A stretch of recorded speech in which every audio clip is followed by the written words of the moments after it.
All right, let's talk about something we've all felt. You've got that huge deadline, that really important task, and yet for some reason you find yourself doing literally anything else. It's one of the most common and most frustrating parts of being human. But here's the thing. What if I told you it has almost nothing to do with being lazy? You know what I'm talking about, right?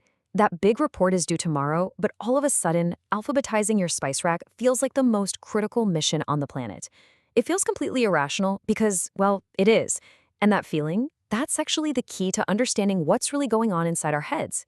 So, if you only take one thing away from this whole explainer, please let it be this. Procrastination is not a character flaw. It's not a sign of poor time management. That's a myth. The real story is so much more fascinating, and it's happening right inside your brain. Okay, so before we can even think about fighting this thing, we've got to understand the enemy. And the first step is just getting the definition right.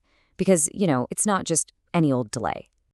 Let's just unpack this for a second. It's voluntary, meaning you're actively choosing to do it. You intend to do the task, it's on your list, and here's the kicker. You know, deep down, that putting it off is probably going to make things worse for you later. That's the difference between true procrastination and just, planning to do something later. And this right here is the game changer. We don't procrastinate because we're bad at managing our clocks. We procrastinate because we're trying to manage our emotions. Think about it. That big project might make you feel anxious or bored, or maybe you're afraid you'll fail.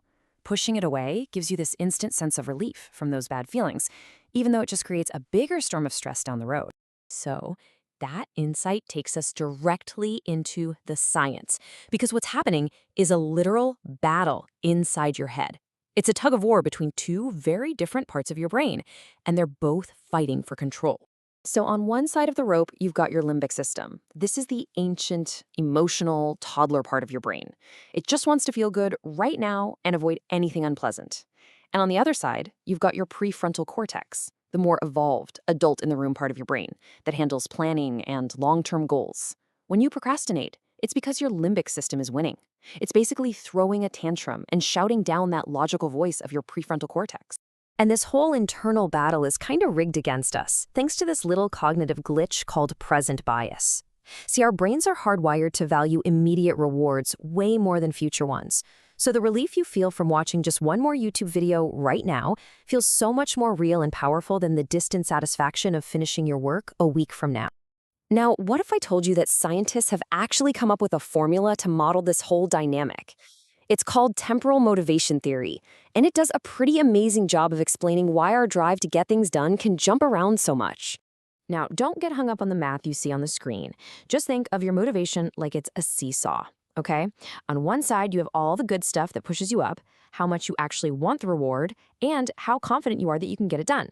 But on the other side, you've got the things pulling you down, your natural impulsiveness, and the big one, the delay, how far away that deadline is. The more time you have, the heavier that side gets, and your motivation just sinks to the ground. And this graph shows you exactly what that looks like. You've seen this curve in your own life, right? When the deadline is far away, effort is super low. That delay factor is just weighing everything down.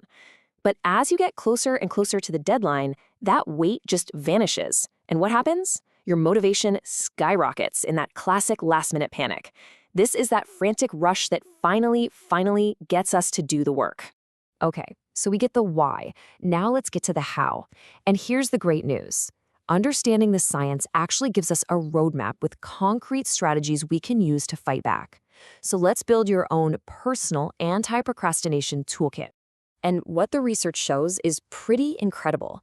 It turns out that these three skills, being able to control your attention, manage your energy, and build routines, are the real heavy hitters. In fact, they account for a whopping 74% of the difference between people who procrastinate a lot and people who don't. So yeah, that's where we're going to focus our tools. First up, we've got to rewire our thinking, starting with self-compassion. Seriously, beating yourself up for procrastinating just adds more shame and guilt to the pile, which makes you want to avoid the task even more. It's a total vicious cycle. Next, you have to challenge those crazy thoughts. So instead of thinking, this has to be perfect, you tell yourself, I'm just going to work on a messy first draft for 15 minutes. And finally, just name the feeling. Simply saying to yourself, okay, I'm feeling really anxious about this, can shrink its power over you. All right, next up, let's trick our brains into just getting started. The 2-minute rule is pure genius for building momentum. If something takes less than 2 minutes, just do it now. Don't even think. For those bigger, scarier tasks, you gotta break them down into ridiculously small steps. Don't write the essay. Just open the document and write one sentence. And you should totally try the Pomodoro technique. You set a timer for 25 minutes, you work, then you get a 5-minute break. It's so much less scary because, hey, anyone can do anything for just 25 minutes, right? And finally, let's actually change your physical environment. You want to make it harder to procrastinate. So put your phone in another room. Use an app that blocks distracting websites. Make it a pain to do the wrong thing. And then do the opposite for work. Make it easier. You could build a routine where the first 30 minutes of every day is spent on your most important task. No debate, no decision, you just do it. And, don't underestimate the power of just telling a friend what you're trying to do. Sometimes that tiny bit of accountability is the push you need. So, we've gone through the science. We've loaded up our toolkit with strategies. But honestly, the most important part is how you think about this whole process from here on out. And you really have to remember this. You are going to procrastinate again. I will, we all will. The goal isn't to become some perfect, flawless productivity robot.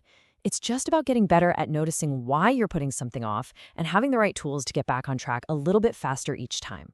It is all about progress, not perfection. So, to wrap this up, I want to leave you with a little challenge. Right now, think of one small thing, just one, that you've been putting off. I don't mean the whole giant project, I mean one tiny piece of it. Can you do it in the next 2 minutes? Can you send that one email? Make that one phone call? Just open that blank document? Don't wait. Give it a shot right now.